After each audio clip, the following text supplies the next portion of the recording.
Amen. Bonjour à toutes et à tous. Ce matin, vous allez bien? Je suis ravi d'être avec vous. Ravi, ça fait effectivement 7 ans quasiment que je suis... 7 ans, ouais, c'est ça. Hein, vous me permettez, parce que le pupitre, il est réglé à la taille de votre pasteur. Donc, je vais juste... voilà. C'est la taille d'un enfant, voilà la taille d'un adulte qui est arrivé. Je suis ravi. Vous savez, j'ai commencé le ministère dans l'église où Christophe servait à l'époque. On a servi ensemble à Bienne.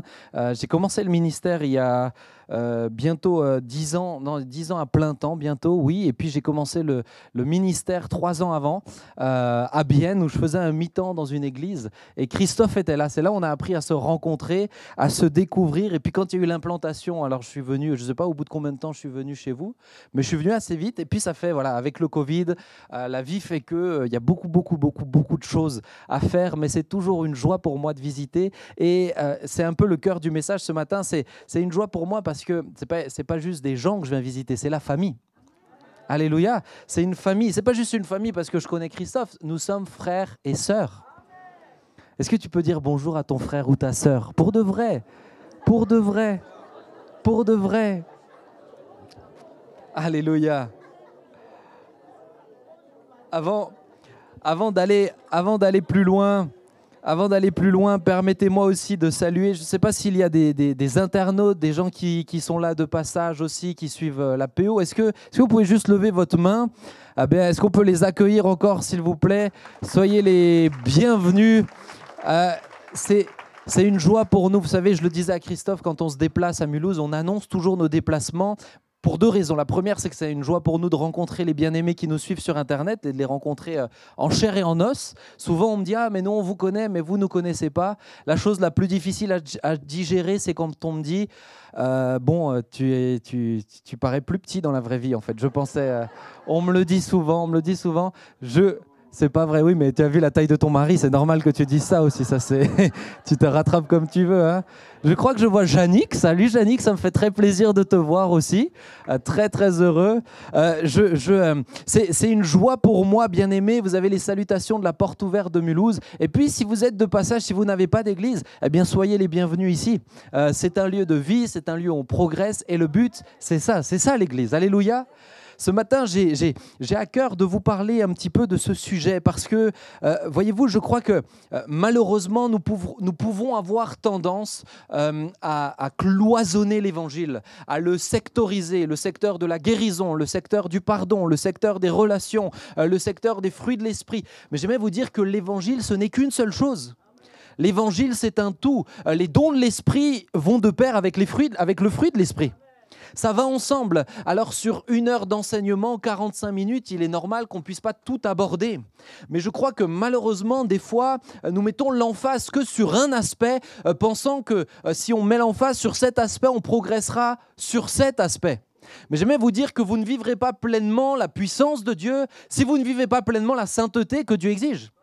Les deux vont ensemble, on ne peut pas cloisonner. Et le cœur du message ce matin, c'est l'Église. Le cœur du message, ce n'est pas un message pour toi personnellement en premier, bien que je le crois, il doit pouvoir te parler. Mais c'est un message à propos de ce qu'est l'Église. Comment vivons-nous l'Église? Parce que, chers amis, ce que Christ viendra rechercher à la fin, c'est son Église. À la fin, il ne vient pas juste chercher Christophe, il vient chercher l'Église. Et si Christophe fait partie de l'Église, alors Christophe sera repris avec le Seigneur. Mais Jésus vient chercher son épouse. Ce qui est le plus important, bien aimé, c'est l'épouse. C'est l'Église. Je ne dis pas qu'il peut y avoir des circonstances, il peut y avoir des endroits où l'Église, où se retrouver entre frères et sœurs, c'est extrêmement difficile. Nous allons avoir un événement jeunesse qui rassemble des milliers de jeunes dans quelques semaines et nos orateurs seront entre autres des frères qui viennent de pays persécutés, des endroits comme le Yémen, comme le Pakistan, des endroits où se retrouver est extrêmement difficile. Mais j'aimerais vous dire, bien aimé, vous n'êtes pas au Pakistan. On peut se retrouver librement ce matin. On peut se retrouver frères et sœurs différents de peau, différents de couleur de peau, différents de culture. Vous avez un Français, vous êtes Suisse. Je suis à moitié suisse puisque ma chère épouse est une Suissesse qui est là. Mes enfants sont suisses. Mon père est suisse et grâce à ça... Oui, mais alors je suis dans les démarches aussi, ça va se lancer là, mais voilà, grâce à nous, on sanctifie un petit peu ce pays, hein, tu peux nous dire merci, ah, ça vous fait du bien. Mais bien aimé, c'est ce qui est beau, c'est ce qui est beau, hommes et femmes rassemblés. En Christ, il n'y a plus ni juif ni grec, ni esclave ni libre. Bien-aimé, c'est là toute la révélation et toute la révolution de l'Évangile. L'Église, c'est la raison pour laquelle le Saint-Esprit est venu. L'Église, c'est la raison pour laquelle Christ est mort sur une croix. L'Église, bien-aimé. Ce matin, le cœur de mon message, c'est vis-tu pleinement l'Église et vivez-vous, Gospel Center de la Côte, vivez-vous pleinement l'Église comme nous sommes censés la vivre. Je crois que dans notre contexte, dans notre société, et c'est particulièrement en Occident que je le retrouve, me déplaçant passablement, je me rends compte qu'il y a un défi pour l'Église. C'est de rester une Église qui a la vie à l'intérieur. Nous sommes des églises où tout est bien organisé. Et je fais souvent la distinction entre l'Église que j'appelle l'Église organique et l'Église que j'appelle l'Église organisationnelle. L'Église qui dépend de l'organisation. Ce matin, j'aimais voir 3 points de ce qu'est l'Église. La première chose, c'est que l'Église est un corps. N'oublions jamais que Christ est la tête de l'Église. Mais s'il est la tête, nous sommes les membres les uns les autres. L'apôtre Paul dira que nous sommes membres les uns des autres. Nous ne sommes pas membres d'une association. Nous ne sommes pas membres d'un nom d'église. Nous sommes membres les uns des autres. Est-ce que vous pouvez séparer mes doigts de ma main ? Est-ce que vous pouvez séparer ma main de mon avant-bras ? Là, il va falloir être très très violent. Hein. Certains ont dit ici, on va prier pour vous à la fin. Hein. Il n'y a pas de hachette ici, il n'y a rien. Mais bien aimés, ils sont connectés. Ils sont membres les uns des autres. Ils sont reliés. La puissance de l'Église, c'est celle-ci. Remarquez que la Bible nous enseigne, oui, les signes, les prodiges et les miracles accompagnent ceux qui annoncent l'Évangile. Mais ce qui convainc de péché, de justice, de jugement, ce qui touche l'extérieur, c'est l'amour que nous avons les uns pour les autres. La Bible dit, c'est à l'amour que vous aurez les uns pour les autres, qu'ils verront que vous êtes mes disciples. Le signe premier. Vendredi soir, j'étais avec les jeunes adultes, je prêchais et nous avons vu la présence de Dieu, les paroles de connaissance, etc. Et à la fin, je devais repartir rapidement puisque j'avais une réunion tôt le matin. Et rapidement, je rencontre des bien-aimés que je ne connaissais pas. Je lui fais la bise parce que chez nous, à Mulhouse, on fait tout le temps la bise. Saluez-vous d'un saint baiser, on tient ça de mon grand-père. Mais alors, il me dit « Ah, d'accord ». Quand il m'a dit « Ah, d'accord », j'ai compris qu'il ne venait pas souvent à l'église chez nous. Et en fait, c'était la première fois qu'il venait. Et il me dit « Mais c'est vrai qu'on se sent vraiment comme à la maison ici. » Ce qui l'a marqué, c'est les relations qu'il y avait entre nous. C'est les relations. Sur l'estrade, j'avais un jeune homme qui était handicapé et qui était au Caronne. Et à côté de ça, j'avais un musicien quasiment semi-professionnel qui l'accompagnait. Mais l'église, c'est ça. Bien aimé. L'église, c'est pas tout est parfait. L'église, c'est pas qu'une excellence de pratique, de technique. L'église, c'est une excellence de cœur. C'est une excellence d'abord de ce qui se passe à l'intérieur de nous. Et s'il faut sacrifier un petit peu de technicité pour encourager quelqu'un, mais j'ai envie de dire faites-le. Faites-le. Parce que l'Église, c'est d'abord cette relation qu'il y a. L'Église est un corps. La Bible nous le dit dans 1 Corinthiens 12, verset 12. On peut lire, je vais pas aller jusqu'au verset 27, mais car comme le corps est un et plusieurs membres, et comme tous les membres du corps, malgré leur nombre, ne forment qu'un seul corps, ainsi en est-il de Christ.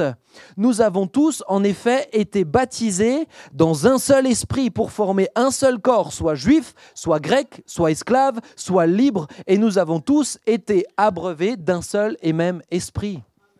Qui peut dire « je n'ai pas besoin de l'œil » ? Quelle main peut dire « moi, je n'ai pas besoin des pieds » ? Mais ma main, si tu n'as pas tes pieds, il y a bien des choses que tu ne pourras pas accomplir, parce que tes pieds te mèneront là où tu pourras travailler. Ton corps a besoin de chacun des membres. L'Église a besoin de chacun de ses membres. Et ce matin, je m'adresse à l'Église du Gospel Center, mais s'il y a des gens de passage, j'aimerais vous dire, l'Église a besoin de vous. Nous ne pouvons pas, tant que possible, vivre l'Église tout seul chez soi. Et pour ceux qui nous suivent sur Internet à Mulhouse, vous le savez, nous le disons, si vous avez possibilité de rejoindre une église locale, de tout cœur, de grâce, ne nous suivez plus sur Internet le dimanche matin. Rejoignez une église locale. Rejoignez, parce que vous avez besoin du reste du corps et le reste du corps a besoin de vous. L'église est un corps. Maintenant, ce matin, je nous pose la question, quel type de corps sommes-nous? Un corps mort ou un corps en vie? Parce qu'il y a beaucoup de différences entre un corps mort et un corps en vie. Ce n'est pas le tout d'être un corps. Hein. Parce que moi, des morts, j'en ai déjà vu. Ah, ça ne fait pas grand-chose. Hein. Ça ne fait pas grand-chose, un mort. Un corps mort. Il y a une grande différence. Et je crois que la différence entre l'Église organique, c'est parce qu'elle porte la vie qu'elle fait des choses. Et l'Église organisationnelle, c'est l'organisation qui fait qu'on fait des choses. On a organisé telle activité, donc on se déplace. Mais est-ce que c'est encore la vie qui t'anime? Je vous pose une bonne question ce matin. Pourquoi êtes-vous venu ce matin? Qu'est-ce qui vous a motivé ce matin à venir? Est-ce parce qu'on vient à l'église tous les dimanches? Ou est-ce parce que j'ai envie de louer Dieu? J'ai envie d'apprendre un peu plus de Dieu? Une autre question. Pourquoi lisez-vous votre Bible tous les jours si vous le faites?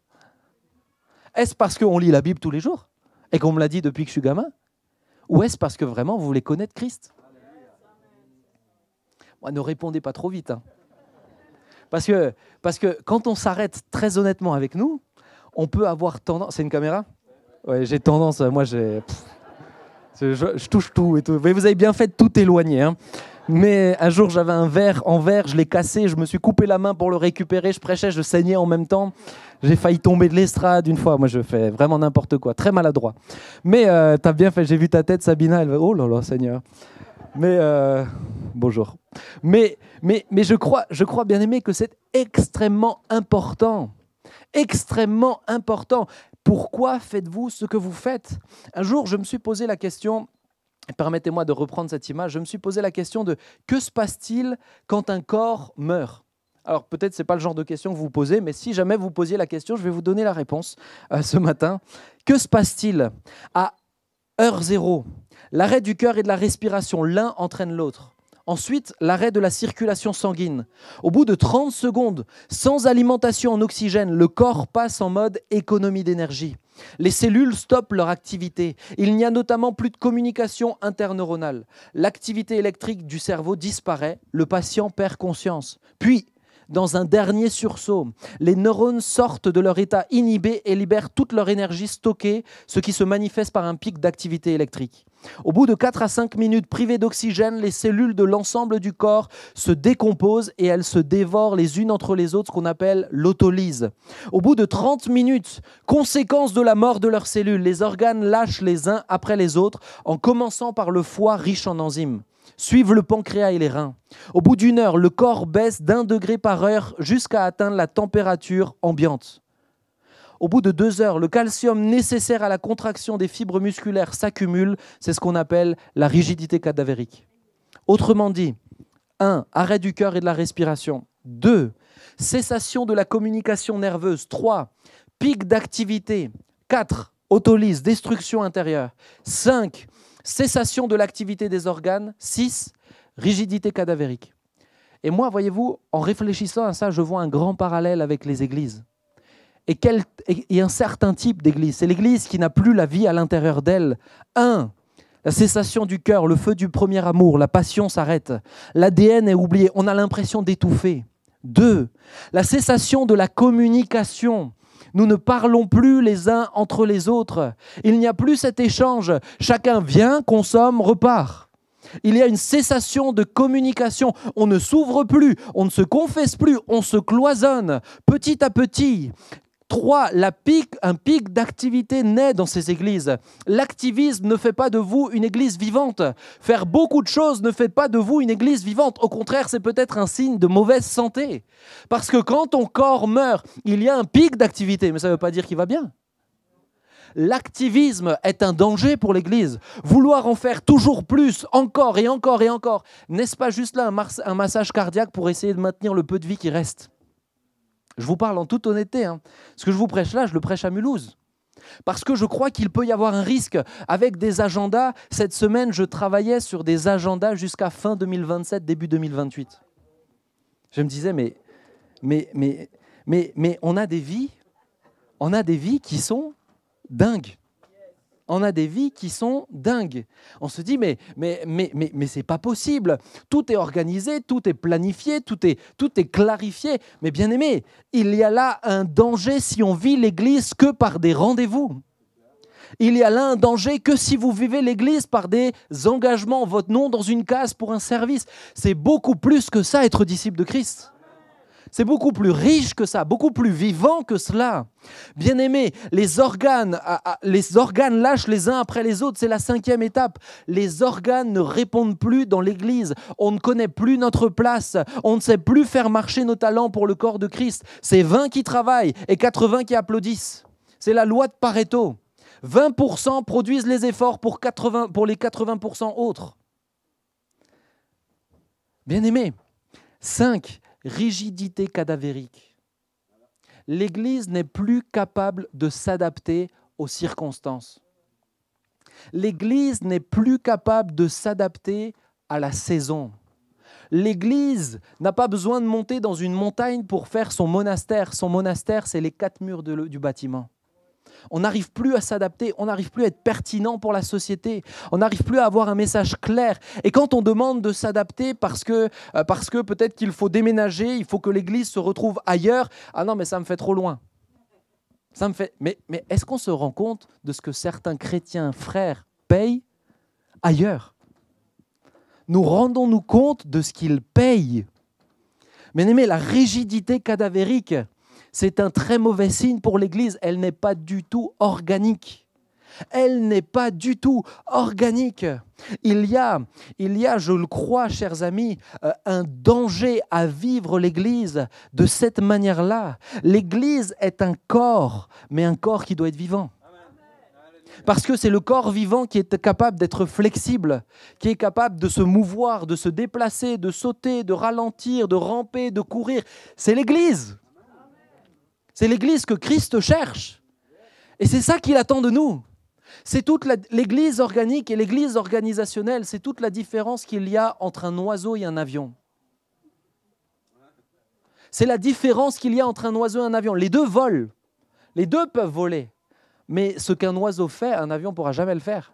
L'autre jour, nous, on a un nid à hirondelles devant l'église. Donc, il y a des centaines d'hirondelles en ce moment là. C'est magnifique. Mais j'observais les hirondelles et je les voyais jouer avec les courants d'air. Je les voyais planer et puis elles sentaient le courant d'air qui arrivait et qui les faisait virevolter. Elles n'étaient pas surprises, elles jouaient avec. Mais est-ce qu'un avion peut faire ça ? Moi, je ne rentre pas dans cet avion. Hein. Moi, je ne rentre pas là-dedans. Hein. Mais un avion ne peut pas le faire. Il ne peut pas le faire. Pourquoi ? Parce que l'avion, pour voler, dépend de toute une ingénierie, dépend de toute une organisation. Pour voler, l'avion dépend de tout un tas de calculs. C'est extraordinaire ce qu'un humain peut faire. Mais l'avion dépend de tout ça. Il dépend du pilote, il dépend de l'essence, du kérosène, il dépend de toute la carcasse, parce que si c'est un avion en papier, moi je ne monte pas dedans. Hein. Il dépend de toute la propulsion, il dépend de toutes les conditions météorologiques, il dépend de tout ça. Si vous enlevez quelque chose, l'avion ne décolle pas. Une église qui fonctionne, qui vit que au travers de son organisation, ne dépend que de l'organisation pour vivre. Alors que l'oiseau, c'est tout l'inverse. L'oiseau, c'est inné. L'oiseau, c'est à l'intérieur déjà qu'il vole. Il sort de son œuf là, il vole, il a déjà tout le potentiel pour voler. Il a déjà tout le potentiel. Bien des choses doivent se développer, mais il a tout le potentiel. Vous comprenez la différence ? Et regardez ce que l'avion va d'un point A à un point B, mais l'oiseau ne fait pas ça. L'oiseau s'exprime dans son vol. L'avion doit suivre des courbes. L'oiseau suit le vent. J'aimerais vous dire, si vous suivez des courbes de projection, de tout ça, dans telle année, on va être autant, on va organiser tel événement pour atteindre tel public, tel... Bien aimé, je le vois trop souvent. Je ne dis pas que c'est votre cas, mais je le vois trop souvent. Si c'est votre manière de vivre la foi aussi à titre de disciple individuel, bien aimé, vous ne suivez pas le vent de l'esprit. Parce que la Bible dit que ceux qui marchent par l'esprit sont comme le vent. On ne sait ni d'où il vient ni où il va. Il y a une dimension de flexibilité. Il y a une dimension de surprise. Je ne dis pas qu'il ne faut pas organiser des choses, mais l'organisation est au service de la vie. Elle ne crée pas la vie. Moi, j'ai 2 enfants. Alors là, il est calme. Mais hier soir, il est calme parce qu'il dort. Et ben voilà, il fait un petit peu sa nuit parce que hier soir, voilà. Mais bien aimé, j'en ai 2. Ils ont 6 et 2 ans. Adam et Elliot. Mais quand vous avez des enfants, vous le savez bien, vous ne forcez pas la vie. C'est juste qu'il y a tellement de vie, vous êtes obligé d'organiser les choses. Qui a des enfants là? On est d'accord avec ça? Un enfant a la vie. Un enfant, je n'ai pas besoin de lui dire vas-y, crie, saute. Non, lui, oh là là. Non, ça bouge. Vous ouvrez la chambre, c'est Bagdad. Il y en a partout. Pourquoi? Parce que ça vit. Donc, parce que ça vit, il faut organiser autour de la vie pour affûter les choses. Mais c'est ça toute la différence entre l'oiseau et l'avion. J'ai pas besoin, l'organisation ne me permet pas de le rendre vivant, lui. C'est parce qu'il est vivant que je dois organiser les choses. C'est tout l'inverse dans l'Église. C'est parce que l'Église est vivante qu'on se dit, il faut peut-être qu'on structure, il faut qu'on organise telle chose. Où est la vie? C'est là que tu dois organiser des choses. Qu'est-ce qu'il se passe dans l'Église? Qu'est-ce qu'il se passe dans ta propre vie? Que se passe-t-il? Qu'est-ce que Dieu est en train de travailler? Je me permets, c'est pas dans mes notes, mais honnêtement, je ne suis pas dans mes notes là. Mais souvent, on me dit, particulièrement début d'année, 1er janvier, 2 janvier, on me dit, Benjamin, mes bonnes résolutions cette année, je veux vraiment progresser dans la patience. Je dis, c'est super. Maintenant, moi, ça ne m'intéresse pas trop ce que tu veux. Qu'est-ce que le Seigneur veut pour toi? Parce que souvent, on fonctionne comme ça. Mais je te rappelle que toi, tu es censé suivre l'action du Saint-Esprit. Depuis quand tu décides ce que tu veux, où tu dois progresser? Tu as donné ta vie. Moi, je demande pas à Dieu, Seigneur, j'ai décidé d'être meilleur dans l'expression de mon amour. Non, c'est lui qui me travaille là où il l'entend. Et s'il me dit, tu n'es pas bon dans l'expression de ton amour, je vais te faire bosser dessus, je sais que je vais bosser dessus. Et alors, les choses se mettent en place. Est-ce que vous comprenez ce que je veux dire ce matin? Bien-aimés, c'est toute la différence entre l'oiseau et l'avion. L'oiseau, c'est inné. L'oiseau, c'est inné. À l'intérieur de toi, il y a l'Esprit de Dieu. Mais est-ce qu'il a encore le droit d'être vivant au fond de toi? Ou est-ce qu'il ne doit que dépendre du dimanche matin, 10h jusqu'à 11h30? Est-ce qu'il a encore le droit de te bouger quand tu es dans la rue? Est-ce qu'il a encore le droit de te réveiller la nuit pour te parler? A-t-il encore le droit de te dire ce que tu comprends de la Bible? Là, c'est pas ce que je veux te dire, je vais t'expliquer autre chose. Est-ce qu'il a encore le droit? Est-ce qu'il a encore le droit de te parler d'autre chose que de tes dadas évangéliques? Moi, j'aime la thématique de la guérison, j'aime la thématique des dons de l'esprit. A-t-il encore le droit de t'enseigner sur la sanctification? Bien-aimé, je crois que l'Église vivante à l'intérieur, c'est celle qui prend tout de ce que l'Esprit de Dieu veut nous donner. C'est celle qui prend tout. L'Église est vivante.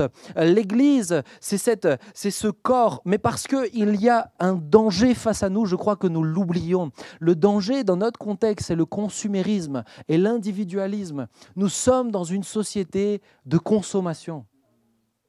Moi, ça ne me dérange pas d'être dans une société de consommation. Ça ne me dérange pas. Et ça serait être un petit peu faux en Occident de dire que ça vous pose vraiment souci, parce qu'il y a plein d'autres endroits où ce n'est pas le cas, hein.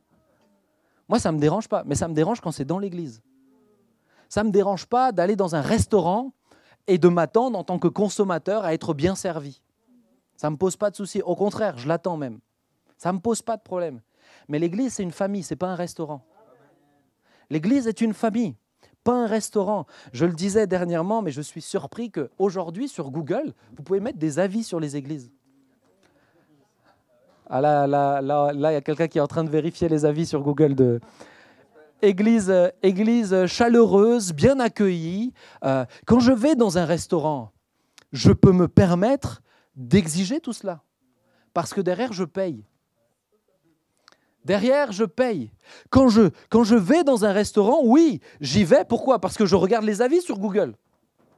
Moi, je sélectionne aussi comme ça m'aide à choisir. Mais parce que c'est dans un cadre de consommation. Je viens consommer quelque chose. Et quand je viens consommer ce quelque chose, je m'attends à ce que lorsque je rentre dans le restaurant, on me dise « Bonjour monsieur, avez-vous une réservation ?»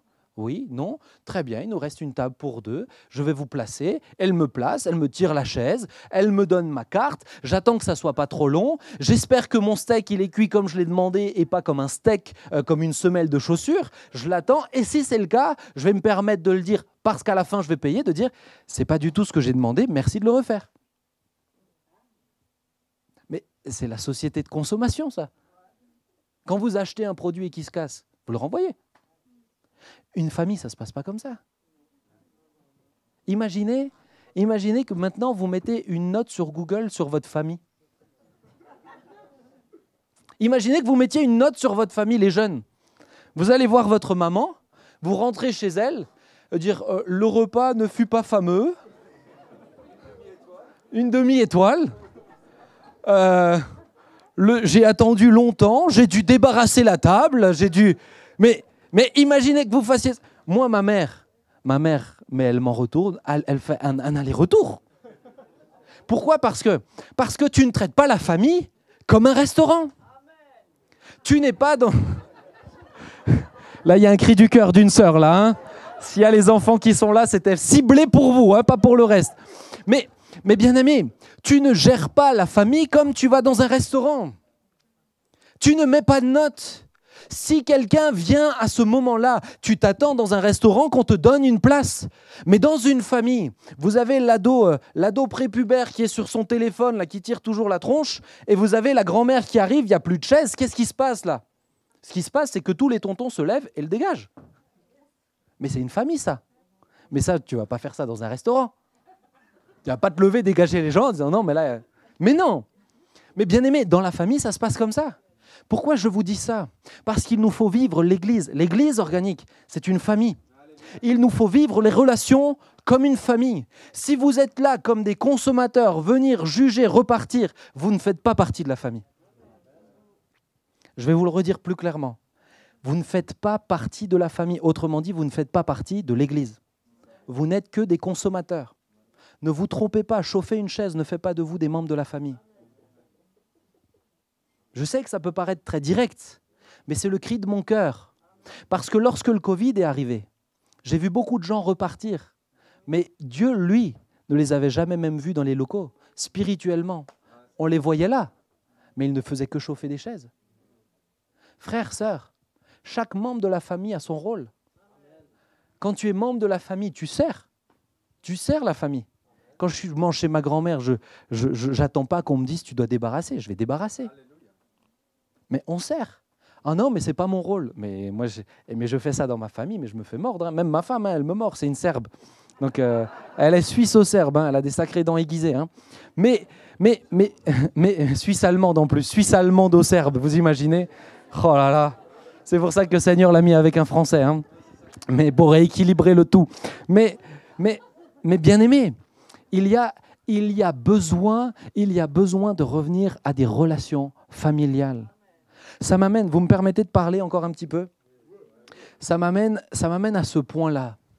Qu'est-ce que l'Église ? Comment devons-nous vivre l'Église ? Si on prend Éphésiens 4, et je vous encourage ce soir à relire tout le texte d'Éphésiens 4, qui pour moi est extrêmement riche sur le sujet que j'évoque là. Vous savez, dans Éphésiens de mémoire, c'est à la fin du 4, mais la chose qui attriste le Saint-Esprit. La chose qui attriste le Saint-Esprit. Pourquoi l'apôtre Paul dira « n'attristez pas le Saint-Esprit » ? Il ne dit pas « n'attristez pas le Saint-Esprit parce que vous manquez de foi ». N'attristez pas le Saint-Esprit parce que vous n'avez pas assez de guérison. N'attristez pas le Saint-Esprit parce que vous n'êtes pas 2000, 3000, 6000. N'attristez pas le Saint-Esprit à cause de la relation que vous avez les uns envers les autres. C'est pour ça que le texte nous dit « n'attristez pas le Saint-Esprit ».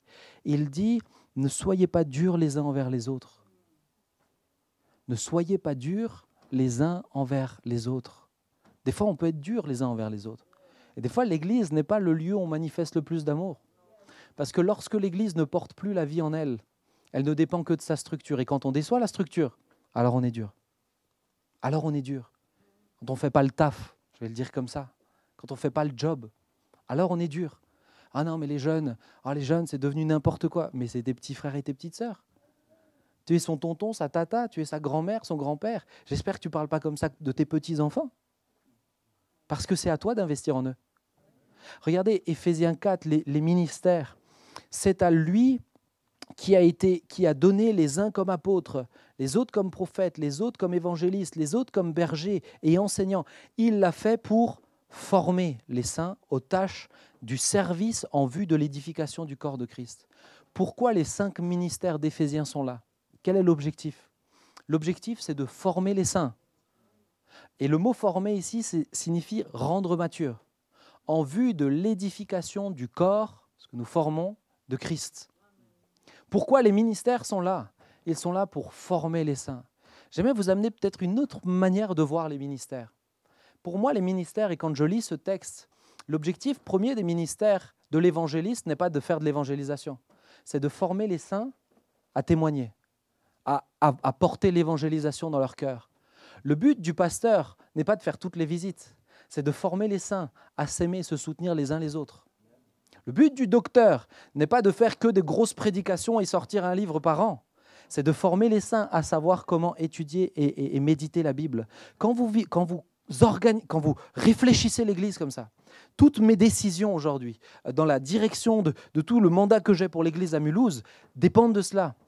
Est-ce que juste je suis en train de combler un manque ou est-ce que ça sert à former? Je vous donne un exemple. Parce que ce qui est valable pour les ministères est valable pour l'ensemble de l'Église, autrement dit pour chaque disciple. Est-ce que les groupes, comment s'appellent vos groupes, le clan, les groupes de maison? La base, les bases. Les bases. Est-ce que vos groupes de maison qui s'appellent les bases servent à la communion fraternelle? Ou est-ce que les groupes de maison servent à apprendre comment on vit la communion fraternelle? C'est une toute petite différence, mais elle est fondamentale. Pourquoi? Parce que le jour où vous ne pouvez plus avoir de groupe de maison, il n'y aura plus de communion fraternelle. Alors que dans l'option 2, si vous apprenez la communion fraternelle, autrement dit, ce n'est pas un qui parle et tout le monde qui écoute, chacun met sa main à la pâte, on sert, on se visite, on s'entraide, ce n'est pas que le responsable qui visite. À ce moment-là, même si on vous fermait les groupes de maison, vous continuerez les relations fraternelles.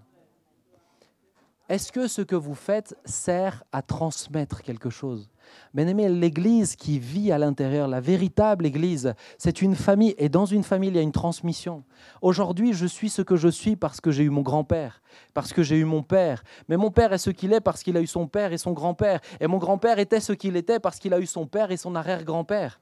Bien-aimé, c'est une transmission intergénérationnelle. Et je crains que dans l'Église d'Occident, on mette l'emphase, plus que des fois sur certaines tranches d'âge, la belle Église, c'est celle qui a toutes les générations.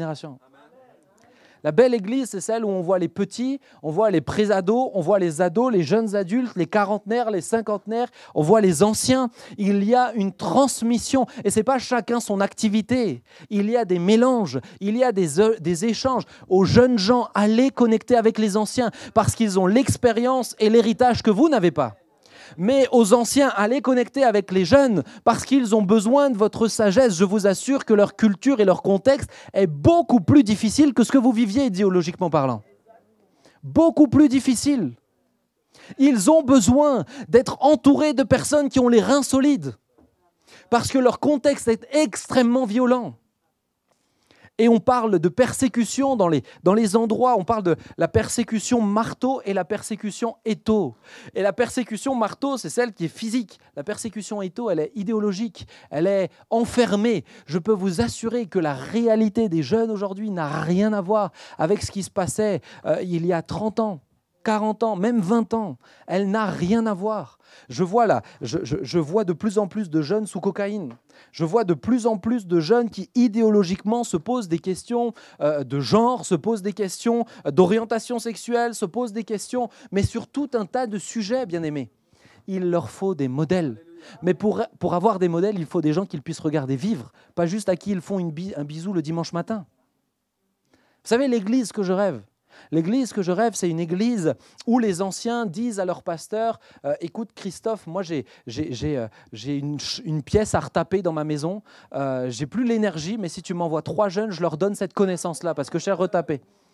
Et en même temps, je prends du temps avec eux pour leur parler de la foi. » Je rêve d'une église où les mamans disent « Mais moi, j'ai donné toutes mes recettes secrètes à tous mes enfants de sang, mais j'ai plein d'enfants dans l'esprit. » Il faut que je leur donne toutes mes recettes secrètes de cuisine.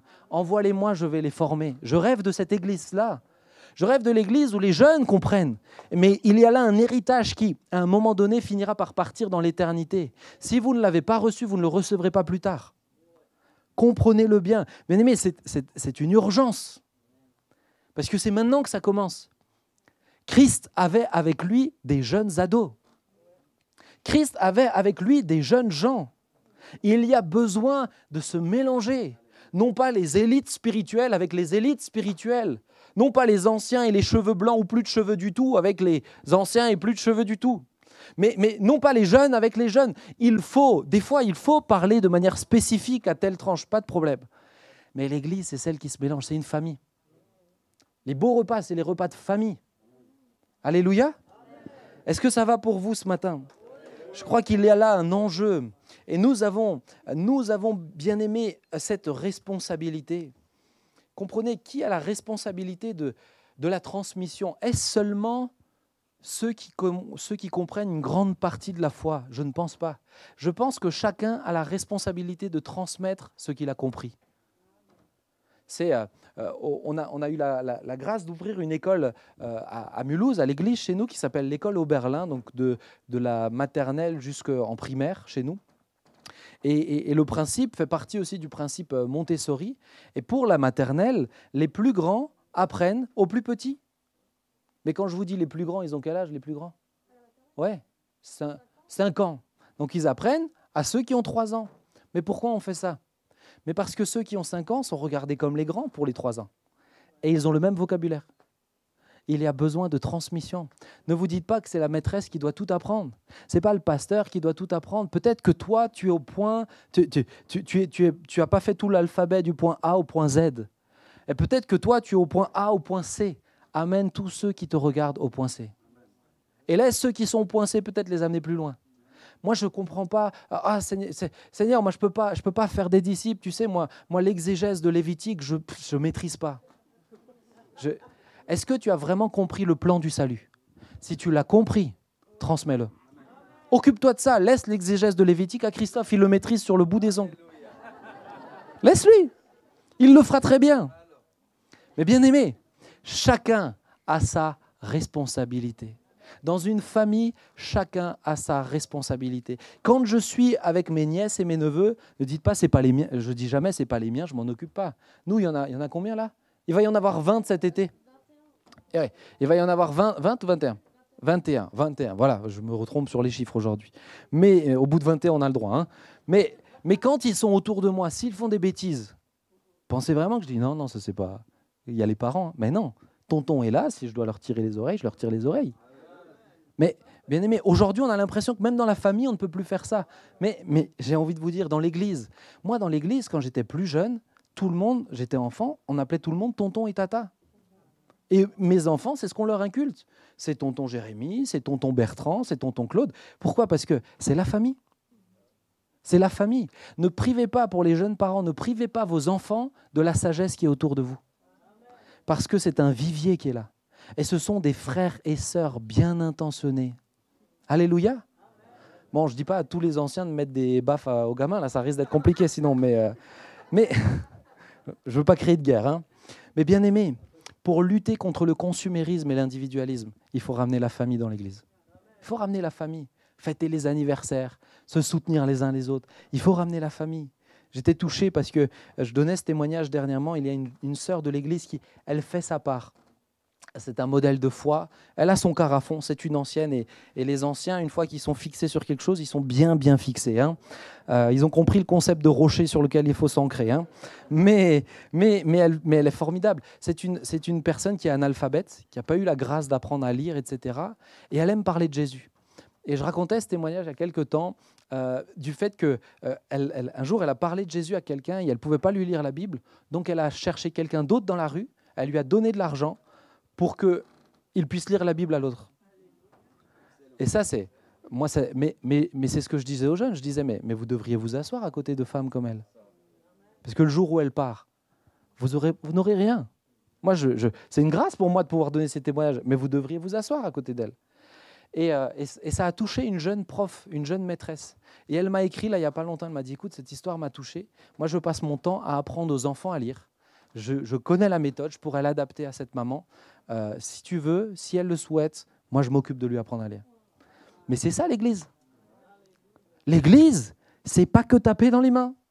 L'Église, ce n'est pas que prier pour les malades, bien que ce soit important. L'Église, c'est se soutenir les uns les autres. Les disciples allaient visiter tous les malades. Mais ça veut bien dire qu'ils allaient faire des visites auprès des malades. Sinon, on n'attend que la guérison. Mais qui s'occupera des malades? Qui s'en occupera? Les malades étaient là dans l'Église du temps de Paul. Mais l'amour de l'Église, la famille, c'est se soutenir, c'est se visiter, c'est s'entraider. J'ai eu ma sœur et mon beau-frère, lorsqu'ils ont perdu une petite fille, elle a fait une fausse couche très, très prononcée, très violente, mais pendant, je crois, 1 mois, les gens leur amenaient de la nourriture tous les jours. C'est ça la famille. Ça, aucune prestation sociale ne vous le fera. N'attendez pas ça de l'État, ce n'est pas son rôle. C'est le rôle de la famille. Alléluia. Bien-aimés, je termine avec cet aspect-là, pour moi, qui est très important. Je crois que l'Église a le rôle de corps, l'Église a le rôle de famille, mais l'Église donc a le rôle d'une transmission intergénérationnelle, mais l'Église est une épouse. L'image que Christ donne et que Dieu donne, c'est une épouse. Marie, Éphésiens 5, aimez vos femmes comme Christ a aimé l'Église et s'est livré lui-même pour elle, afin de la sanctifier par la parole, après l'avoir purifiée par le baptême d'eau, afin de faire paraître devant lui cette Église glorieuse, sans tache, ni ride, ni rien de semblable, mais sainte et irrépréhensible. C'est ainsi que les maris doivent aimer leurs femmes comme leur propre corps. Celui qui aime sa femme s'aime lui-même, car personne n'a jamais haï sa propre chair, mais il la nourrit, et certains la nourrissent bien, beaucoup, et oui, on parlait de toi, exactement, et on prenne soin, comme le Christ le fait pour l'Église, parce que nous sommes membres de son corps. C'est pourquoi l'homme quittera son père et sa mère et s'attachera à sa femme, et les deux deviendront une seule chair. Ce mystère est grand, je le dis cela par rapport à Christ et à l'Église. L'Église est une épouse. L'Église est une épouse. Quand Christ reviendra, il viendra chercher son épouse, et il est précisé, sans tache, ni ride, ni rien de semblable. Mais ça, c'est les marques de la vieillesse. Les taches et les rides, vous n'avez pas ça au tout début. C'est les marques du temps. C'est les marques de l'usure. C'est les marques de la vieillesse. Mais quand Christ revient, il viendra chercher une église qui a plus de 2000 ans et qui n'a pas de taches et pas de rides. Ça veut dire quoi? Ça veut dire que plus nous avançons, plus l'église fait une cure de rajeunissement. Et plus nous avançons, plus nous sommes cette église sans tache, ni ride, ni rien de semblable. Mais pour que l'église soit sans tache, ni ride, ni rien de semblable, ça commence par des disciples sans tache, ni ride, ni rien de semblable. Les taches, c'est peut-être toi qui les crées.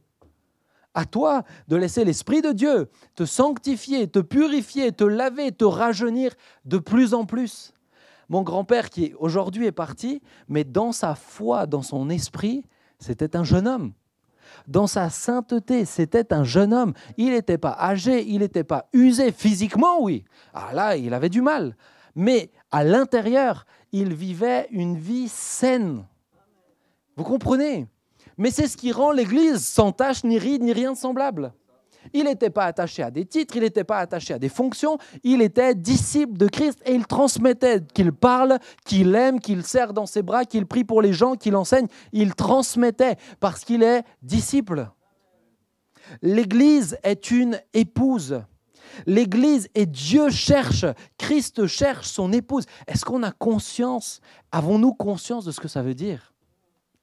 Avons-nous conscience? Pour ceux qui sont mariés, avez-vous conscience que nous sommes la bien-aimée de Christ? Pour les hommes, c'est plus difficile à accepter ça, mais nous sommes la bien-aimée de Christ. Maintenant, je nous pose la question ce matin, te comportes-tu comme l'épouse de Christ? Te comportes-tu comme l'épouse de Christ? Une épouse, et surtout au début du mariage, mais ça continue avec le temps, une épouse s'apprête. Moi, quand on s'est marié avec Sylvia, on a fêté nos 10 ans là, ce mois-ci. On a fêté ça va vite, hein. On a fêté nos 10 ans. Elle prend aussi des rides petit à petit, mais ça lui va tellement bien. Ça lui va hyper bien. Ça lui va super bien. Vous pourrez regarder tout à l'heure. Ça lui va très bien. C'est pas vrai. C'est pas vrai. Non, mais je peux le dire. Plus on avance avec le temps, plus on s'aime. Plus on s'aime. Plus on avance avec le temps, plus je la trouve magnifique. Et je la trouvais déjà très magnifique à l'époque. Mais quand on s'est mariés, au moment où elle est rentrée dans l'église à Mulhouse, la première chose qu'elle m'a soufflé dans l'oreille, c'est « Est-ce que tu me trouves belle ?» C'est vrai, hein? Au mariage, oui. Bah après, elle me demande souvent. Hein. Mais sa préoccupation, c'était de savoir si son époux la trouvait belle. Bien aimé. Sa préoccupation, c'était de savoir, en tant qu'épouse, si son époux la trouvait belle. Elle n'a pas pris le micro pour demander aux gens « Est-ce que vous me trouvez belle ?» C'est fou le nombre d'églises qui cherchent à être belles pour les autres. Et je pense que le problème de l'église chez nous, c'est celui-ci. On n'essaye plus d'être beau et belle pour le Seigneur. On essaye d'être beau pour les autres. On essaye d'être beau pour la société. On essaye de plaire, on essaye d'utiliser tous les codes qui sont compréhensibles. Je ne dis pas que c'est mal. Je ne dis pas que tant mieux si tu es belle pour ton mari, que tu peux être belle pour toutes les autres, pas tous les autres. Attention, je ne veux pas créer de problème. Mais si tu peux être belle en soi, tant mieux. Mais l'essentiel, c'est ton époux. L'essentiel de l'Église, c'est d'être belle pour son époux. Le culte doit être beau, pas pour soi. Le culte le dimanche matin doit plaire avant tout, pas à moi, à lui. La louange doit lui plaire pas avant tout, pas à moi. De dire c'est du bon son, c'est de la bonne qualité, c'est à lui que ça doit plaire à ses oreilles. Et ça, c'est de l'adoration, c'est le cœur, c'est à l'intérieur. La prédication ne doit pas vous plaire à vous ou à moi, elle doit lui plaire à lui. Ma préoccupation ce soir, c'est que Jésus me dise, il ne me dira pas « Oh, mais tu étais vraiment cool avec eux ». Ce que j'attends de lui, c'est qu'il me dise « Tu m'as plu dans ce que tu as dit ». Comprenez, c'est la manière dont je veux vivre la foi. Mais est-ce que dans la manière dont tu vis ta foi, c'est la question? Laissez-moi vous le poser autrement. Le mariage est une question de don. Je ne me marie pas pour prendre, mais pour donner. Autrement dit, comment vois-tu Jésus, comme celui qui donne ou celui à qui tu te donnes? Ça change toute la manière de vivre la foi. Vois-tu en Jésus d'abord celui qui te donne ou celui à qui toi tu te donnes? Parce que si l'emphase est sur la première partie, celui qui te donne, alors tu cherches tout le temps auprès de Jésus. Tu cherches du soutien, tu cherches la bénédiction, tu cherches les dons, tu cherches l'abondance, tu cherches la guérison. Et je ne dis pas que ces choses sont mauvaises. Jésus t'aime tellement qu'il te le donne. Mais la relation, c'est un don. Seigneur, moi, je te donne à toi. Quand je viens louer, ce n'est pas pour recevoir des paroles avant tout.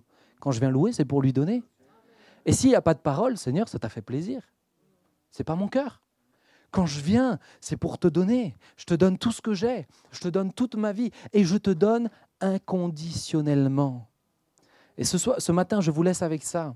La relation entre un mari et une épouse est exclusive. Le jour où j'ai dit oui à ma merveilleuse Sylvia, j'ai dit non à 4 milliards de femmes sur cette terre.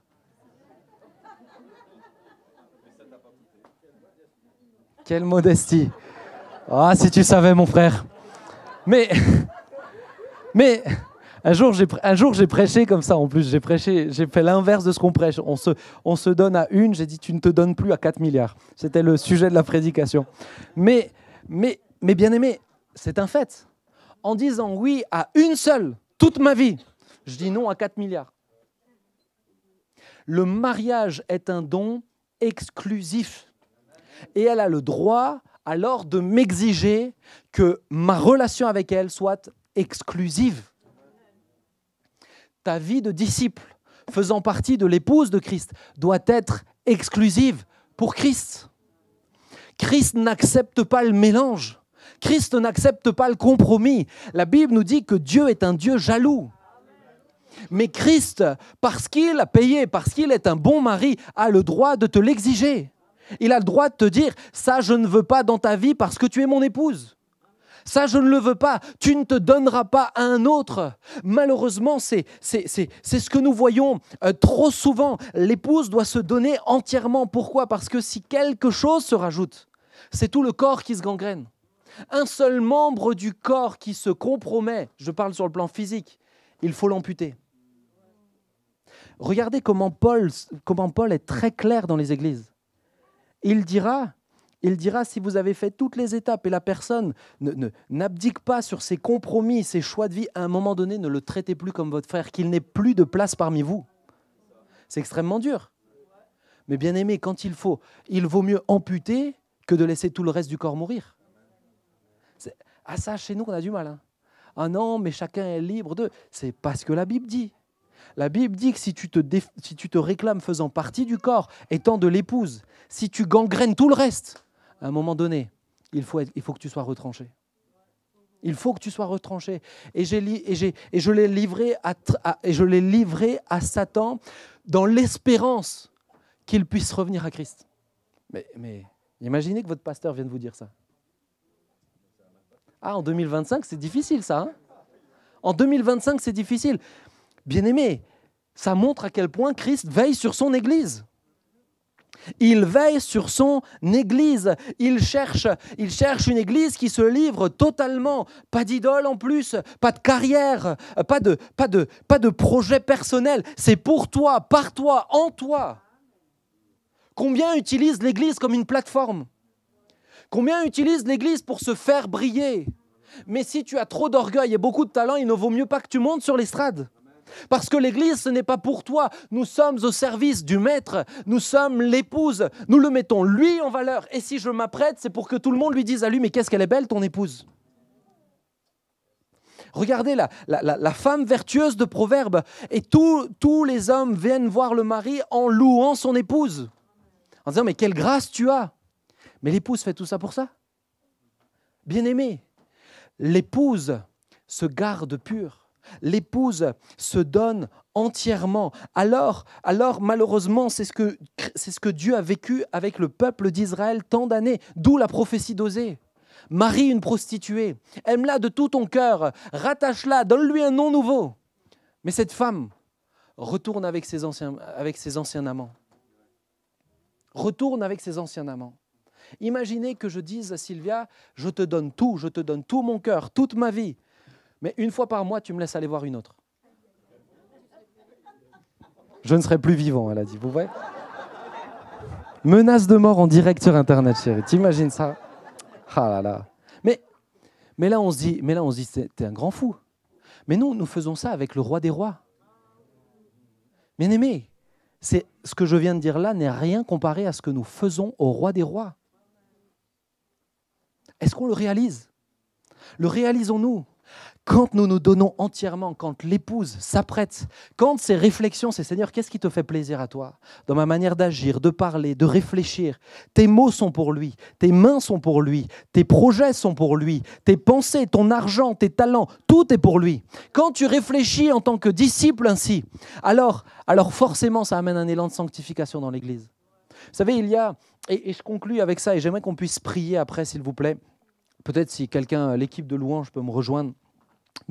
Mais il y a eu au XVIIIe siècle, qui était un siècle extrêmement violent pour la foi chrétienne et la notion de sainteté en Europe. Il y a eu, c'est la révolution, c'est l'homme est son propre Dieu, c'est le début du siècle des Lumières. Et nous sommes là dans un contexte extrêmement difficile pour ceux qui professent vraiment la foi. Mais en Grande-Bretagne, à ce moment-là, il y avait le réveil méthodiste. Et à ce moment-là, regardez ce qu'il est dit de ce réveil-là. Je vous lis juste simplement ce texte. Les historiens s'accordent aujourd'hui à reconnaître que le XVIIIe siècle, qui fut à tant d'égards une époque de dissolution pour l'Europe continentale, fut au contraire pour la Grande-Bretagne le moment de l'une de ces crises bienfaisantes qui régénèrent un peuple et ouvrent devant lui une nouvelle ère. Tandis que partout autour, les convictions baissaient et que les mœurs se dégradaient au souffle du scepticisme, ce peuple-là, dans son île solitaire, rebâtissait pierre à pierre l'édifice peu solide jusqu'alors de ses convictions et celui moins solide encore de ses mœurs. Lorsque l'Église est vraiment l'épouse, alors c'est tout le pays qui est impacté. Alors c'est tout le pays qui est sanctifié. Parce qu'il y a là des hommes et des femmes qui se gardent purs. Il y a là des oasis au milieu du désert. Mesurons-nous l'impact qu'il peut y avoir sur cette ville, sur la région de la côte. Vous savez, je le disais à Christophe et j'aime de tout mon cœur en tant que ministère, le Seigneur me met à cœur le pays de la Suisse. parce que j'ai des origines suissesses, parce que je suis frontalier, parce que ma famille est suissesse, parce que j'ai vécu ici. Mais je vois un danger trop important et depuis trop d'années dans les églises. Je vois trop de croyants se reposer sur les lauriers de leurs ancêtres. À nous avons eu le Sadhu Sundar Singh. À nous, dans l'hymne national, c'est une prière. À nous, c'est une croix sur le drapeau. Mais voyez-vous ce qui est en train de se passer dans votre pays? Ne pointez pas la France du doigt. Voyez-vous ce qui est en train de se passer dans la jeune génération de votre pays? Parce que moi, vos jeunes m'appellent parce qu'ils sont dépressifs et suicidaires. Êtes-vous conscient de ce qui se passe? C'est une urgence. Nous avons eu, mais ce que vos ancêtres, ce que vos anciens, peut-être même certains qui sont encore présents, ont vécu, ne doivent pas être des trophées sur votre cheminée, c'est du carburant pour avancer. C'est du carburant. Sinon, vous allez créer une génération de Gédéon. Où sont tous, si vraiment l'Éternel est avec nous, où sont tous ces signes qui se sont passés et que nos anciens nous ont dit? Êtes-vous conscient de ce qui se passe? Vous n'êtes pas préservés. Je vous le redis, vous n'êtes pas préservés. Exit, c'était ici avant de venir en France. C'était ici avant de venir en France. Les pressions identitaires, les lobbies sont bien présentes ici. Les idéologies sont toutes aussi présentes. Ne vous trompez pas, Mammon est sûrement même peut-être plus présent. Frères, sœurs, ne vous illusionnez pas. Je vous le dis de tout mon cœur, sans jugement contre vous, mais je veux vous rendre attentifs sur la réalité spirituelle de votre pays. Mais pour cela, il faut qu'un peuple de disciples de Christ se lève dans la sainteté. Il faut une épouse qui s'apprête. Et son intérêt, ce n'est pas que les autres la trouvent belle. Parce que ce que les autres trouvent beau, c'est immonde. Ce que le monde trouve beau, c'est immonde. N'essayez pas de plaire à ce monde, qu'en tant qu'Église, vous puissiez plaire à celui qui est mort pour vous. Pouvons-nous fermer nos yeux quelques instants?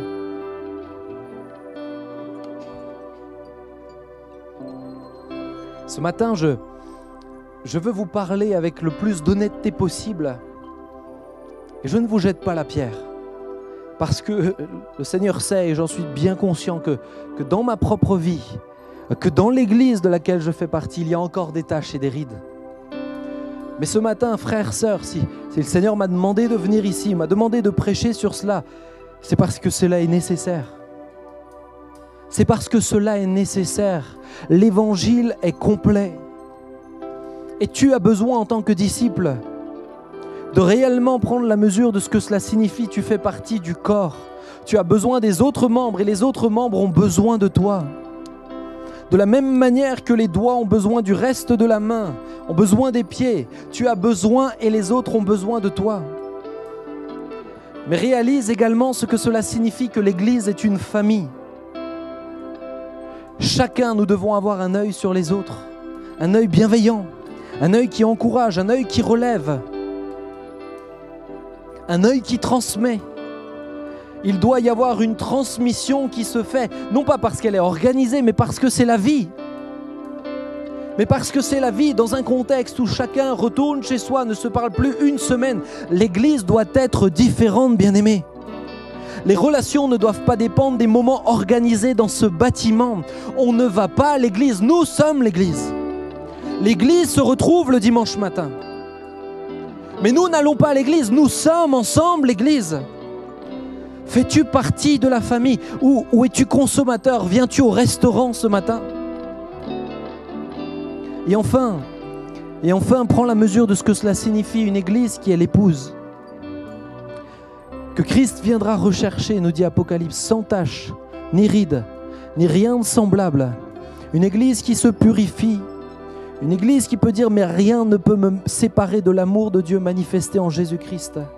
Ni la mort, ni la vie, ni les anges, ni les dominations, ni les choses présentes, actuelles dans mon contexte, ni celles à venir, rien ne me séparera. Pourquoi? Parce que mes yeux sont fixés sur le roi. Mes yeux sont fixés sur l'époux. Et en tant qu'épouse, je veux m'apprêter. En tant qu'épouse, je veux lui plaire. En tant qu'épouse, je veux l'honorer. Ce matin, mon frère, ma sœur, c'est un cri de sainteté que j'appelle. Alors alors, et je le crois de tout mon cœur, alors la dimension de grâce, la dimension de bénédiction, la dimension de guérison, de don, viendra avec, d'autant plus encore. Elle n'est pas l'essentiel, mais elle fait partie de toute la grâce que nous avons d'être son épouse. Ne courons pas après ce qui n'est pas l'essentiel. Courons après le roi. Apprêtons-nous pour le roi. Seigneur, je veux te faire plaisir. Je veux te faire plaisir plus que tu ne me fais plaisir. Je veux te faire plaisir. Je veux t'aimer plus que tout. Je suis là pour te donner, pas pour que tu me donnes. Tu m'as déjà tant donné. L'œuvre de la croix est déjà tellement grande. Seigneur, je veux te faire plaisir ce matin. Peux-tu à ta place, juste quelques instants, tu es son fils, tu es sa fille. Tu fais partie de l'Église. À toi de prier devant lui. Ce matin, je ne vais pas t'inviter à t'avancer à l'avant. Je vais juste t'inviter en lien avec ce que j'ai prêché, à avoir une discussion avec ton maître. Prie là où tu es. Parle-lui. Nous allons chanter tout à l'heure Yeshua, mon bien-aimé est le plus beau. Mais quelques instants, prie à ta place. Le Seigneur entend les cœurs. Il entend les paroles de ta bouche. Et s'il m'a demandé de parler, c'est parce qu'il attend une réponse de ta part ce matin. Oh Jésus, Jésus, purifie mon cœur. Là où je cherche pour moi alors que tout doit être pour toi. Purifie mon cœur là où j'oublie que je fais partie d'une famille. Là où tu n'as fait aucune différence entre tes frères de sang et tes frères spirituels. Tu as confié ta propre mère à Jean qui n'était pas ton frère de sang. Seigneur, purifie mon cœur. Quand j'oublie de veiller, quand j'oublie de prendre soin, purifie mon cœur lorsque je juge ton épouse. Lorsque je critique dans ton épouse, purifie mon cœur, Seigneur. Purifie mon cœur lorsque j'organise plutôt que je vive. Purifie mon cœur lorsque je m'appuie sur tout ce qui est organisé, plutôt que sur le vent de ton Esprit Saint. Purifie mon cœur, Seigneur. Je t'invite à prier pour toi. C'est entre toi et ton Maître. Seigneur, viens faire grâce, s'il te plaît. Viens me toucher. Viens me transformer. Viens me renouveler, Jésus. Viens me fortifier ce matin. Viens me faire grâce. Oh Jésus, viens. Viens. Que je ne sois pas un consommateur de celle pour qui tu es mort. Que je ne traite pas l'épouse comme un restaurant. Que je ne cherche pas une prestation. Seigneur, garde-moi de ces dangers qui sont là. Fais-moi grâce, s'il te plaît. Fais-moi grâce. Parce que ma région, mon pays en a tant besoin. Fais-moi grâce. Dans ton amour. Alléluia, Jésus. Pourrais-je vous inviter à vous lever quelques instants? Juste lui dire, oui, tu es notre Yeshua. Tu es notre bien-aimé. J'aimerais que tu puisses lui chanter, mais réellement comme le chant de l'épouse qui vient de se marier. Comme un chant d'amour. Comme il a été inspiré par le livre des Cantiques. C'est un chant d'amour, le livre des Cantiques. Ce sont des cœurs qui s'expriment ce matin. Christ ne cherche pas que tes émotions. Christ cherche tout de toi. Ne cherche pas que à ressentir dans tes émotions. C'est un don que tu donnes. C'est une offrande de louange. Commence à lui dire et à chanter Yeshua, Yeshua,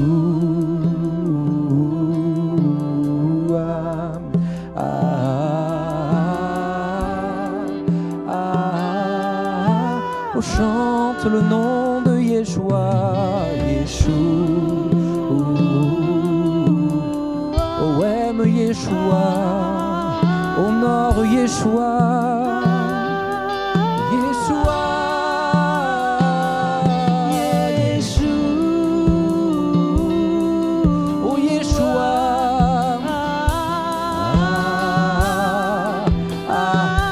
Déclarer mon bien-aimé, dis-lui ce matin, mon bien-aimé est le plus beau, le plus beau des plus beaux. Mon bien-aimé, mon bien, parmi des milliers, parmi des milliers, est le plus beau. Oh, déclare-le encore une fois, mon bien-aimé. Oh, parmi des milliers, parmi des milliers, est le plus beau des plus beaux. Mon bien-aimé, parmi des milliers, est le plus beau. Et nous déclarons son nom, Yeshua.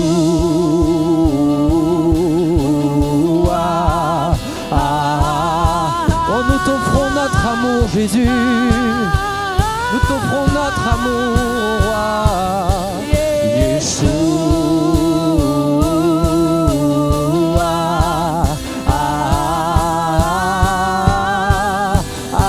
Et commence à chanter dans de nouvelles langues ce matin comme adoration.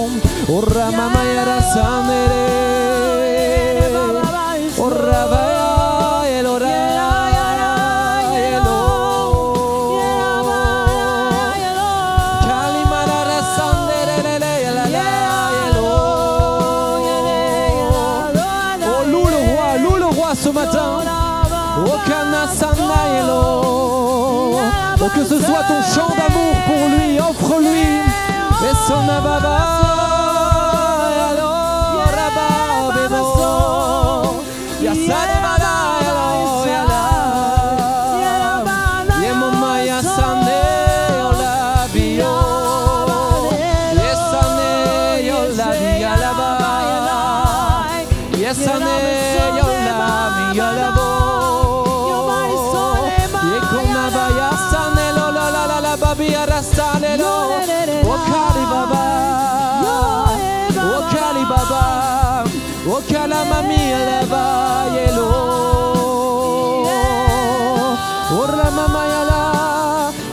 Continue de le louer ce matin.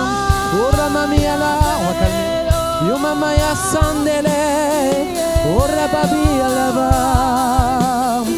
Continue simplement pendant que la musique continue de jouer tranquillement. L'Esprit de Dieu veut baptiser ce matin. Oh, continue d'élever ta voix dans de nouvelles langues. Toi qui n'es pas baptisé du Saint-Esprit, sois baptisé maintenant au nom de Jésus-Christ. Oh, Yamaya Saneleleleleleva Yaroro Yaselola Miala Yaso Yasilola Biala Mamia. Oh, sois rafraîchi. Des fleuves d'eau vive couleront de leur sein, nous dit la parole. Oh, Sami Marabala Balabala Babioro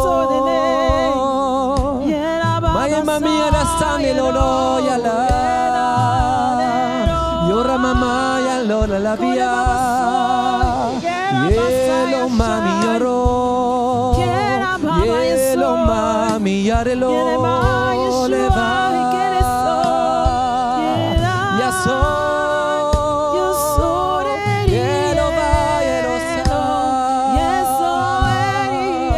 Yeso Navava Yala Miora. Oh, Esprit de Dieu, souffle sur ton peuple. Souffle sur ton peuple qui a faim et soif de sainteté. Yo mama ya sani no no no no no no babia.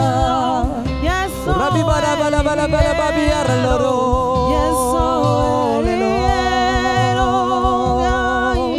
À toi le règne, à toi la puissance, à toi soit la gloire pour toujours. Amen.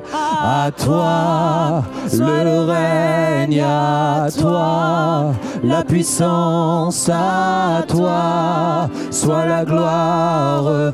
Oh, nous te chantons à toi le règne, à toi la puissance, à toi, oh roi, soit la gloire pour toujours. Oh, à toi. Oh, déclare ce matin avec les anges. Oh, à toi, Seigneur.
Simplement, alors que nous sommes dans cette présence, pose ta main là où tu souffres. Parce que comme nous l'avons dit, pendant que la musique continue, comme nous l'avons dit, la guérison est une grâce, mais Jésus aime faire grâce ce matin. Pose ta main là où tu souffres, simplement par la foi. Attends-toi à lui maintenant. Cela dépend de son onction, cela dépend de son amour, mais tout a été accompli, nous dit la parole. Tout a été accompli. Nous ne venons pas là comme des enfants revendicateurs, Seigneur. Nous ne venons pas, Seigneur, être insolents devant toi, mais parce que nous sommes ta famille. Jésus, tu es notre grand frère, tu es mon grand frère. Et ce matin, nous demandons à notre grand frère de prendre soin de nous. Dieu, toi le Père, toi qui as donné la vie, je prie Seigneur que la vie vienne dans les corps de ceux qui s'y attendent maintenant, de ceux qui ont besoin dans ce lieu mais également sur Internet. Seigneur, je prie que les guérisons prennent place maintenant au nom de Jésus-Christ, que toute arythmie cardiaque, Seigneur, disparaisse au nom de Jésus. Je prie, Seigneur, que les problèmes de dos quittent les corps, que tous ceux qui par leurs mains posées comme un signe de foi reçoivent de ta part, Jésus, une action, une guérison, que les souffrances quittent les corps ce matin au nom de Jésus. Seigneur, je prie que la stérile enfante, ma sœur, toi qui souffres de stérilité, Dieu veut te toucher ce matin. Dieu veut te toucher ce matin. La main de Dieu se pose sur toi et tu porteras l'enfant que tu as demandé à Jésus. Tu porteras cet enfant, te dit le Seigneur, parce qu'il t'aime, parce qu'il agit pour toi. Seigneur, je prie pour ta grâce, s'il te plaît. Je prie également pour tout problème au niveau des poumons. Le Seigneur vous guérit maintenant au nom de Jésus. Tout problème d'ordre asthmatique également. C'est la puissance de Dieu qui se révèle dans ton corps. Reçois ce matin. Reçois ce matin. Et Seigneur, je prie simplement de tout mon cœur que tu bénisses cette église. Viendra le jour, Seigneur, où l'église avec un grand E se rassemblera totalement. Mais l'église locale est une image de l'église sainte. Et Seigneur, je te prie de bénir le Gospel Center. Je te prie de bénir, Seigneur, cette église, cette assemblée. Tu vois les défis, tu vois les projets. Seigneur, tu vois les besoins. Seigneur, prends soin de ton peuple ici. Et que, Seigneur, au travers de ce phare, de cette lumière, eh bien, le pays de Suisse, Seigneur, revienne à des élans de sainteté. Que le pays de Suisse revienne à des élans de sainteté. Qu'il remette devant ses yeux celui qui est mort pour lui. Seigneur, que cette nation revienne à cet amour pour toi. Que cette nation revienne, Seigneur, à l'essentiel des vies consacrées. Touche les gouvernements, touche les gouvernements des cantons, les responsables cantonaux, Seigneur, fais grâce s'il te plaît et manifeste ton onction. C'est toi, Jésus, qui te manifeste, c'est toi qui te glorifie, oui, par les signes, les prodiges et les miracles, mais aussi et surtout par l'amour que nous avons les uns pour les autres. Qu'il puisse y trouver un phare, qu'il puisse y trouver une maison, qu'il puisse y trouver un havre de paix, Jésus. Nous te bénissons, nous te réclamons, Seigneur, cette grâce parce que nous sommes tes enfants et tu prends soin des tiens, Jésus. Oh, nous ne voulons pas vivre une vie cloisonnée et monastique. Nous ne voulons pas vivre reclus de la société. Nous sommes dans le monde, mais pas de ce monde. Nous sommes dans ce monde pour apporter la lumière. Nous sommes dans ce monde pour briller selon ta parole. Alors, Seigneur, donne-nous le courage de défendre la vérité. L'Église qui est la colonne de la vérité. Donne-nous le courage de porter le message de l'Évangile. Donne-nous le courage de ne pas nous compromettre dans nos valeurs. Donne-nous le courage de tenir ferme et de porter haut l'étendard de Christ. Donne-nous le courage, Seigneur, de déclarer, Seigneur, que tu as fait un homme et une femme, que tu as déclaré, Seigneur, la vie et non la mort. Donne-nous le courage de nous tenir, Seigneur, face aux valeurs que tu nous donnes, non pas pour donner la mort aux enfants ou aux anciens, mais pour porter la vie là où tu la transmets, Jésus. Manifeste ta puissance. Donne à cette colonne qu'est l'Église d'être solidement ancrée dans ta parole. Donne à cette colonne qu'est l'Église de refléter celui qui édifie, qui établit, Jésus. Nous te rendons toute la gloire. Oui, Seigneur, à toi soit le règne, à toi soit la puissance, à toi soit la gloire pour toujours. Non pas à nous, mais à ton nom seul donne la gloire. Non pas à nous, mais à ton nom seul. Nous ne voulons pas être de ces églises humanistes, de ces églises qui prêchent pour soi-même. Nous voulons, Seigneur, annoncer pour toi, pour ta gloire. Non pas pour nous, mais pour ton nom seul, Jésus. À toi soit le règne. Oh, terminons en lui disant ce matin la puissance. Oh, à toi